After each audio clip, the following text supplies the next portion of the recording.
में छौकाबू सुनो रे बाबू थोरिया ले अकेले देबो मुआनी तोरा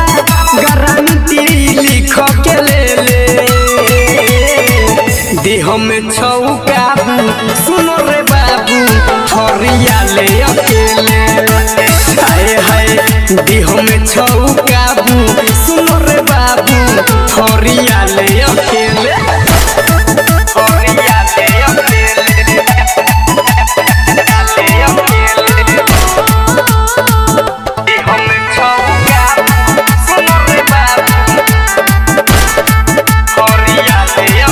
लेके घूमे ले सियारन के फौज रे कहरै छे छौरा बड़ी मौज रे तोरे जैसा लफुआ छौरा के रहै छै हरदम हमरा खोज रे लेके घूमे छे सियारन के फौज रे कहरै छे छौरा बड़ी मौज रे तोरे जैसा लफुआ छौरा के रहै छै हरदम हमरा खोज रे एको थप्पड़ हमर नहीं तोई बे तू सुनो रे झेले देह में छौकाबू सुनो रे बाबू थोरिया ले अकेले हाय हाय देह में छौकाबू सुनो रे बाबू थोरिया ले अकेले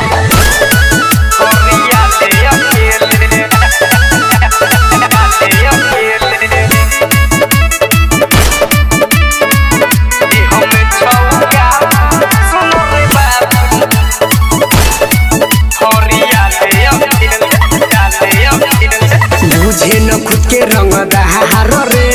लेबो चमरी उतार रे मानो जो बात मिसाइल के छोरन कमर तो गोली कपार रे बुझे न खुद के रंग दहार रे लेबो चमरी उतार रे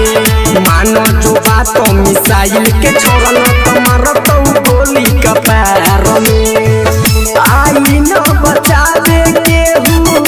रोनो धीरे लागी ढकेले देह में छौकाबू सुनो रे बाबू थोरिया ले अकेले हाय हाय